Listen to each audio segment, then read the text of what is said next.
గౌరవ ముఖ్యమంత్రి మళ్ళీ నేను మాట ఇవ్వదలుచుకున్నా.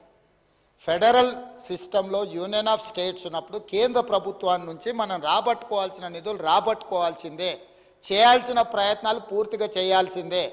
వాళ్ళు ఇవ్వనంత మాత్రాన రాష్ట్ర అభివృద్ధి ఆగదు.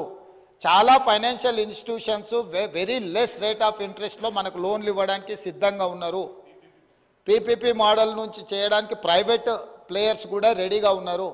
కాబట్టి ఒకవేళ వాళ్ళు ఇచ్చినా ఇవ్వకపోయినా నేను వారికి మాట ఇస్తున్నా, ఖచ్చితంగా వచ్చే 2029 ఎన్నికల లోపల ఓల్డ్ సిటీకి మెట్రో రైలు నిర్మించి అదే మెట్రో రైల్లో ఎట్లయితే లండన్లో థేమ్ రివర్ను చూడడానికి డెవలప్మెంట్ కోసం అక్బరుద్దీన్ ఓవైసీ గారితో కలిసిపోయి చూసినో ఇదే మెట్రోలో హైదరాబాద్ ఓల్డ్ సిటీలో తిరుగుతాము.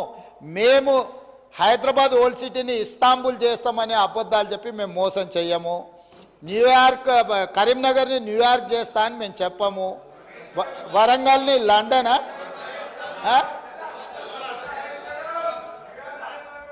సో వరంగల్ని లండన్ చేస్తామని, కరీంనగర్ని న్యూయార్క్ చేస్తామని, ఓల్డ్ సిటీని ఇస్తాంబుల్ చేస్తామని ఇట్లాంటి అబద్ధాలతో మేము కాలం వెళ్ళదీయము.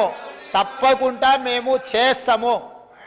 ఇప్పటి వరకు 100% చెప్పిన మాట మీద నిలబడ్డాం కాబట్టి ఇక్కడికి వచ్చిన భవిష్యత్తులో కూడా అదే మాట మీద నిలబడతాం.